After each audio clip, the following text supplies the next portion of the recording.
Women's Series Showdown champion, Michelle Feldman. Before we get into the event itself, first time here at the International Training and Research Center, what did you think of this facility in general? It's beautiful.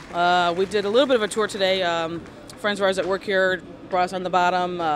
Went through the Hall of Fame, which I went through when it was in St. Louis anyway, but it was just kind of nice that it was here, and it's a beautiful, beautiful place. The qualifying for this event is kind of all over the place. You actually got in by finishing fourth in an event. Just talk about that. I mean, it's unlikely that you were even here, and then for this to happen. Yeah, it was luck of the draw. Carolyn and I both didn't win a tournament, and we both got in.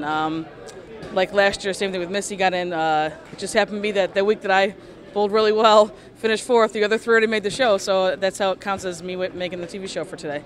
The crazy scoring system, let's talk a little bit about that. You go through the first one, you have to go to a roll-off, the whole scoring system in general. I mean, a totally different way for you guys to go about it. You know, it's funny, we can understand it, but people at home, they are very confused. It's hard to try to explain to them, how do you have three, and how do you get two, and how do you get five, and but once you kind of, it's actually not too bad.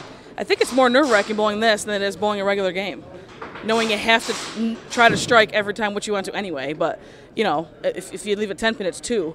You know, it's not like a spare. You know, so I think it's a little more nerve-wracking bowling this than it is regular bowling. You seem to get into a bit of a groove there as you continued on. What was it that was working for you once it started working? You know what? I just thought, I sat down before we started, and I said, you know what? At this point, I've made the final three. Nothing else. I mean, I bowled great. I got through the first one by the skin of my teeth.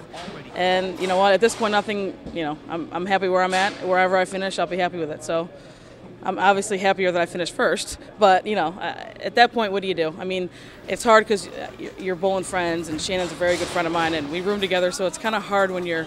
But we're all out here to make money. So that's the bottom line. In that winning moment, you said, "This is the last one." Last one. Got the last one. What do you mean by that? This could be our last one for the women. I mean, at this point, there's so many things up in the air with bowling in general. You know, you never know year to year if we're going to have a women's spot or not with the men, or if it's just going to be, just kind of ixnayed like the women's tour was. So if this was the last one, I guess I got lucky and I won the last one we had for the women's series. So.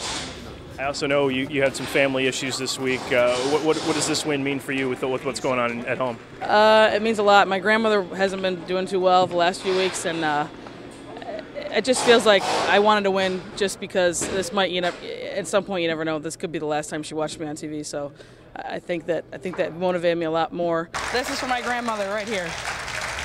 My grandma.